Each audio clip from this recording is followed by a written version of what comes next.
Hey guys, Halfway Dead here with an all brand new rocket science. The topic is car hitboxes, turning radii, and all the other differences.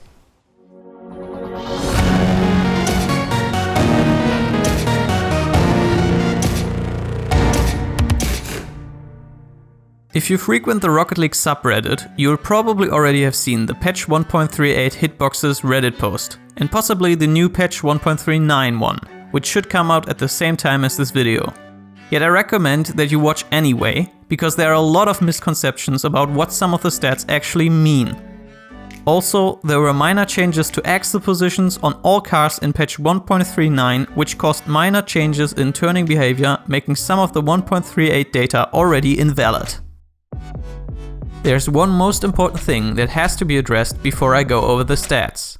There are 5 different handling and hitbox presets, as Psyonix has called them in the patch notes: Octane, Dominus, Plank, Breakout and Hybrid.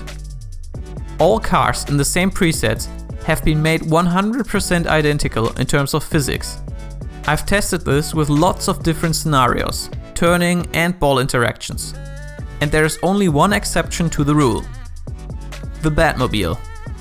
It was changed back to its non-preset version based on community feedback, or in other words, Cooksier. As such, I am treating it as its own 6th preset, even though it is incredibly similar to the Plank preset.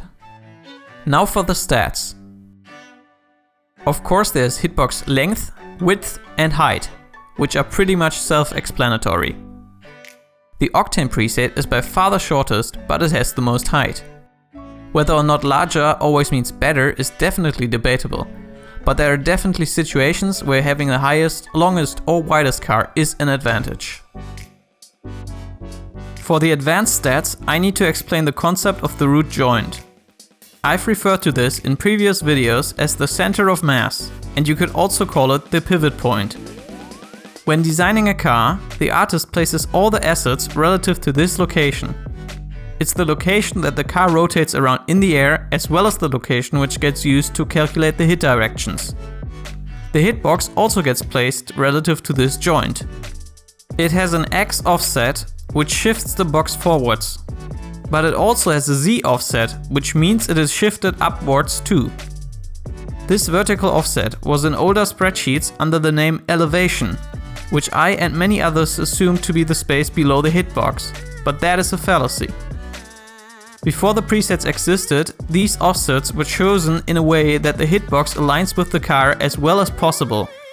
But that caused cars to feel different in the air because the hitbox didn't rotate around the same axis.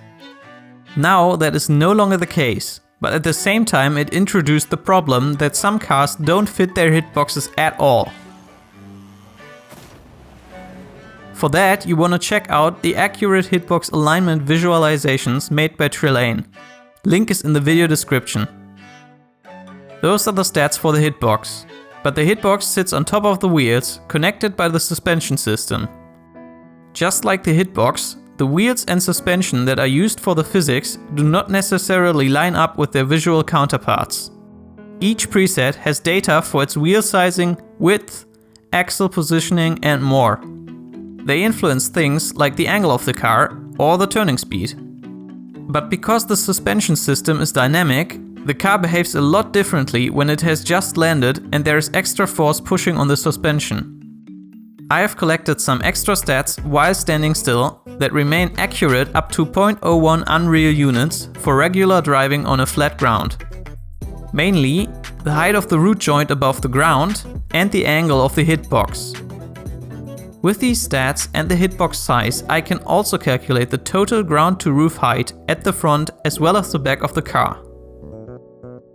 As you can see, Octane and Hybrid are pretty far ahead of the rest, which gives them an advantage for things like bounce dribbles or grounded 50-50s.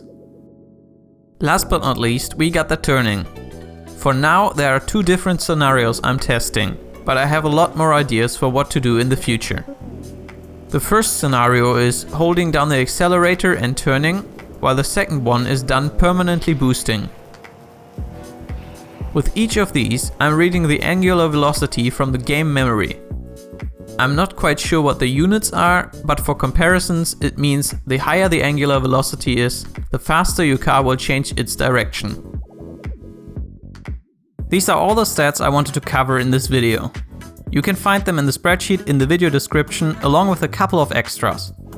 The spreadsheet has the current patch in the title and it's going to be updated in future patches at the same link. But on top of that, I will try to make some small additional videos whenever there is a change, just to keep everyone informed. Once again, shout out to Trelgne for the visualizations and helping with a couple of stats. As well as big thanks to Bacchus for creating and maintaining Bacchus Mod. You can follow me on Twitter @halfway.rl and I'll see you soon for the next video.